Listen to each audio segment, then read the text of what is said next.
انا حبابنا نطلبوا من الله القدير انكم تكونوا بخير وعلى خير وبصحه وعافيه جيده ان شاء الله. لاول مره يشاهد معنا القناه هذه ما يبقاش الا واحد اشتراك وواحد لايك بفضل الله. امر بطبيعه الحال ونبداو هذا الفيديو ديالنا على بركه الله.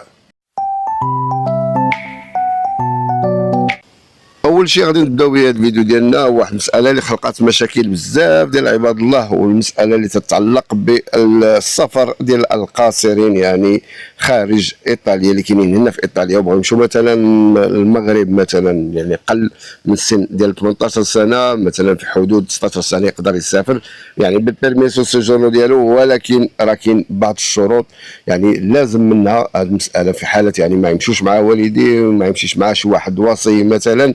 كاينين شروط خصهم يداروا والا راه الدري يقدر يمشي للمغرب يعني، ولكن في الرجوع يقدروا يحبسوه في المغرب، يقدروا يحبسوه ما يخليوش يرجع، لانه خاصين واحد الوثائق اللي تثبتوا يعني السفر ديالو بوحدو، بان والديه راه في العلم ديالهم باش انه سافر وباش انه غادي يرجع وراه غيمشي للمغرب وغادي يرجع لهنا لايطاليا.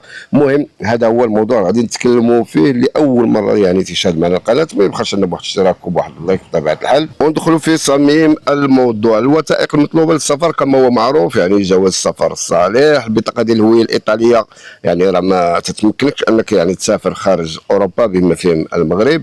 تصريح ديال الخروج اللي مهم، تصريح ديال الخروج موقع من الابوين الشرعيين. غادي نوريكم يعني حتى التصريح كيفاش خصو يكون، وغادي نوريكم جميع الطرق باش تصايبوا هذا التصريح هذا. كما قلت لكم التصريح ديال الخروج موقع من الابوين الشرعيين ولا من الوصي على الدري هذا مثلا، وذلك لان الشخص هذا راه قاصر قل من 18 سنه وهو يسافر لوحده او مع مرافق يعني غير الوصي. بيرميسو سوجورنو بطبيعه الحال بوحدو ما كافيش، ضروري من الجواز ديال السفر. وحتى لو كان الدري هذا مثلا قاصر عنده جواز السفر ايطالي ماشي مشكله، يكون معاه بطبيعه الحال لانه صادر بالاسم ديالو. تحتاج تصريح من الابوين، واخا تكون عندك 16 سنه ممكن يسافر بوحدو 16 سنه، ولكن خاص تصريح من الابوين لان القوانين ديال الاتحاد الاوروبي، وبما ان المغرب ليس بلد في الاتحاد الاوروبي، القاصر تحت 18 سنه يعد مسافرا الى وجهه غير اوروبيه ويتطلب ان يكون لديه جواز سفر بالاسم ديالو، يحمل اذن خروج رسمي موقع من الوصي الشرعي او الابوين، خصوصا اذا كان مسافرا يعني بدونهم بلا والد غادي يسافر. بعض الشركات ديال الطيران تطلب واحد التعبئه ديال واحد الاستماره سميتها مينوري نو اكومبانياتي اضافيه تابعه للشركه حتى هي نفسها ديال اللي غادي يسافر معها هذا القاصر هذا اللي عنده 16 سنه. بطبيعه الحال اخوتي غادي نوريكم يعني هذه الاستماره اللي غادي تعمروا هذا الموديل ولا تعمروا واش غادي تعمروا فيه جميع ما يتعلق بالقاصر وبالوالدين ديالو ولا بالوصي ديالو. مهم ضروري من هذا الموديل هذا خصكم تعمروه يعني، ويكون بطبيعه الحال مصادق عليه من طرف السلطات المحليه ومترجم يعني بالعربيه بالفرنسيه بالايطاليه، خصو يكون بطبيعه الحال بهذه اللغات هذو باش تمكن انه ما تلقى حتى شي مشكل. هذا القاصر هذا يمشي للمغرب ويجي وما يلقى حتى شي مشكل. ومن الافضل يعني التوقيع ديال هذه الوثيقه هذه يعني في البلديه ولا عند نوطايو كاتب عدل اللي تصدق عليها، ويمكن طلب الترجمه كما قلت لكم الفرنسيه ولا العربيه لدى القنصليه او مترجم يعني محلف. وكما قلت لكم ما تنساوش بانه بعض الشركات ديال الطيران تطلب يعني النموذج ديالها الخاص. تاكد عند المسائل هذه ملي تحجز البي ديالك، تاكد من هذه المسائل هذه كلها. والان غادي ندوزو نشوفوا الوثيقه وكيفاش دايره هاد لوتوريزاسيون. وهذا الموديل هو هذا موديل اوتوريزاسيون بير فياجو دي مينوري نو اكومبانياتو. اوتوريزاسيون ديال فياجو دي مينوري نو اكومبانياتو يعني مع حتى شي واحد. ايو سوتو سكريتو الاب مثلا نومي الكونيومي ديال الجينيتوري هنا على سبيل المثال محمد العمراني كما هو مكتوب هنايا. ناطو مثلا في كازابلانكا نهار 1/1/75. ريزيدينتي دير لادريس ديالك هنا على سبيل المثال روما. دوكومنتي ديدينتيتا. المهم تعمروا هاد المسائل كامله. ريلاشاتو فين خدا داك الجواز. كواليتا ديال الاب ديالو مثلا. اوتوريزو ميو فيليو. ودير عاوتاني النومي الكونيومي ديال هذا المينوري هذا هنايا يوسف عمراني. ريزيدينتي فين. دوكومنتي ديتا ديالو. بيرميسو سيجورنو يعني افياجاري تنوتوريزيه باش انه يسافر مثلا دا السولو ولا دا السولو الا كانت الدريه مثلا دا لإيطاليا الماروكو الريتورنو نيل بيريودو ديال ودير التاريخ ديال المغادره والتاريخ ديال العوده هنايا الى ايطاليا، والمينور غادي فياجيرا مثلا غتكتب سينسا اكومبانياتوري مثلا في حاله ما يمشي مع حتى شي واحد، ولا كان كومبانياتوري راه غدير هاد المسائل هادي، ودير كذلك بانه غادي يمشي مع الكومبانيا ايريا مثلا رويال ماروك ولا لا كومبانيا اللي غادي يمشي معها، غادي دير هاد المسائل هادي وصافي لا دات ودير الفيرما يعني ديال الجينيتوري. تقدر الام حتى هي كذلك دير نفس هذا الموديل، وهذا ما كاين حتى شي مشكل يعني في حاله يعني تكون مطلقه او ما معاهش الاب ديالو مثلا. كذلك كما تشوفوا معايا هنا النموذج بالعربي تصريح في السفر، يعني المعلومات ممكن ديروها بالايطاليه وديروها بالفرنسيه راها كافيه، العربيه راكم عارفين ديروها بالفرنسي وبالايطاليه كما تشوفوا معايا هنايا نفس يعني ديك المعلومات اللي شفنا بالايطاليه غادي ديرهم حتى بالفرنسيه وتكتبوا يعني بالايطاليه وبالفرنسيه،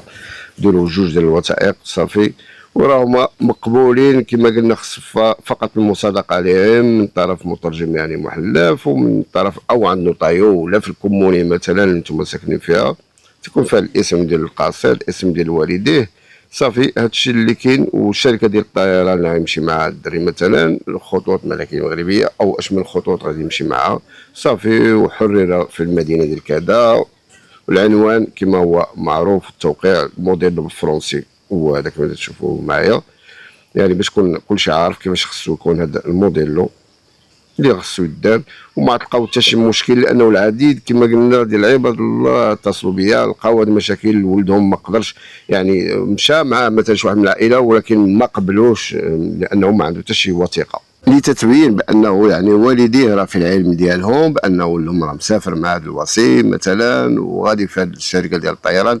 المهم هادشي اللي خصكم ديروه خوتي باش ما تلقاوش مشاكل ومشاكل خايبه بزاف، لانه بزاف ديال الناس غيوصلوا مثلا حتى لطنجه مع هذا القصير هذا، وفي الاخير كيفاش غادي يدير؟ واش غيخليو الدري في طنجه مثلا بوحدو ويسافروا همايا؟ يعني مساله صعيبه يعني فيها خساره بزاف بزاف لهاد الناس اللي غادي يمشيو، او هاد الوصي اللي غادي يمشي مع الدري مثلا القصير عنده 16 سنه كما تعرفوا. لذلك حاولوا ديروا احتياطات ديالكم قبل ما يسافر القصير هذا وما تلقاو ان شاء الله حتى شي مشاكل. تنتمنى انكم تبارطاجيو هذا الفيديو هذا مع الاصدقاء ديالكم اللي عندهم اولاد قاصرين ربما باغيين يسافروا بوحدهم باش ما يوقعوش في هذه الاخطاء هذه. شكرا للجميع. هاد القضيه هادي تتهم بزاف ديال المهاجرين اللي كاينين في ايطاليا اللي وقع لهم هذا المشكل هذا، دخلوا الحبس وتحكم عليهم في ايطاليا، وهادشي تسبب في انه تسحب منهم او عدم تجديد تسحب منهم البيرميس سوجورنو او ما بغاوش يجدوا لهم بيرميس سوجورنو. واش ممكن استرجاع ديال البيرميس سوجورنو من بعد السوابق ولا لا؟ الجواب نعم، في بعض الحالات ممكن ترجع البيرميسو، ولكن كيتعلق بعده شروط وخصوصا النوع ديال الجريمه، المده ديال العقوبه، وهل تم اصدار قرار بالطرد يعني واش كاين اسبولسيوني ولا ما كايناش. الحالات اللي كتمنع استرجاع البيرميسو اذا كانت عندك جريمه خطيره مثلا مخدرات، عنف، سرقه مسلحه، تهديد للامن العام مثلا، هذو جرائم خطيره، ولا صدرات في حقك مثلا صدر في حقك حكم بالطرد من ايطاليا ديكري دو ديسبولسيوني جوديسياريا امينستراتيفا، ولا بقيتي خارج ايطاليا اكثر من سنه وما جددتيش البيرميسو سيجورنو. بطبيعه الحال الحالات اللي ممكن ترجع فيها البيرميسو يعني ما كاينش قرار بالطرد القضائي بعدا، ما كاينش عندك المساله هذه، يمكن التقديم ديال الطلب والتجديد والاستعاده ديال البيرميسو سيجورنو، خصوصا الا قضيتي المده ديالك، تبتي حسن السلوك من بعد يعني سجن داز واحد اكثر من 3 سنين مثلا، عندك عائله مستقره في ايطاليا زوجه اولاد، ولا عندك عمل قانوني مثلا، راه ممكن دير طلب دير ريابيليتاسيون بينالي، كتقدم طلب للمحكمه باش تحيد لك السوابق العاديه بعد مرور 3 سنوات على الاقل كما قلت لكم من النهايه ديال العقوبه. الا تقبل الطلب كتولي عندك فرصه كبيره باش انك ترجع البيرميسو. طلب استثنائي كذلك الموتيفو اومنيتاريو مثلا او لافورو مثلا، هادو تزيدوا نتا هما الطلبات هادو. في حالات نادره ممكن تقدم طلب جديد حتى ولو عندك يعني سوابق، الا كان يعني عندك ظروف انسانيه قويه ولا عرض عمل جدي مثلا، او كنت ضحيه ديال الاستغلال. شنو خصك يعني دير بالضبط؟ تجيب محامي مختص في الهجره هو اللي غادي يشوف واش عندك حق قانوني تطلب تجديد ولا لا. كذلك تطلب نسخه من الملف الجنائي ديالك الكازيلاريو جوديسياري، تشوف كذلك واش كاين طرد رسمي يعني سبونسوري مسجله ضدك ولا لا، تقدم طلب للمحكمه يعني تمسح لك السوابق ريابيليتاسيون كما قلنا. الوثائق اللي ممكن انك تحتاج هي نسخه ديال الجواز، بطاقه فيسكالي، وثائق تثبت السكن والعمل او الاسره في ايطاليا، نسخه من حكم ديال المحكمه، شهاده حسن السيره مثلا سي ديسپونيبل الا كانت موجوده، وخطاب يعني ديال واحد الندم تكتبو ديال المسؤوليه يمكن يعني يعاونك مثلا المحامي بانك تكتبو تشرح فيه الوضعيه ديالك بالعربيه او بالايطاليه، وتسنى يعني المحاكمه، لان ضروري تكون محاكمه باش انك تسترجع، ممكن انك تسترجع يعني الاوراق ديالك ان شاء الله. هذا ما كان في هذا الفيديو هذا، نتلاقى معكم في فيديو اخر ان شاء الله. ما تحرموناش من الدعم ديالكم. السلام عليكم ورحمه الله تعالى وبركاته.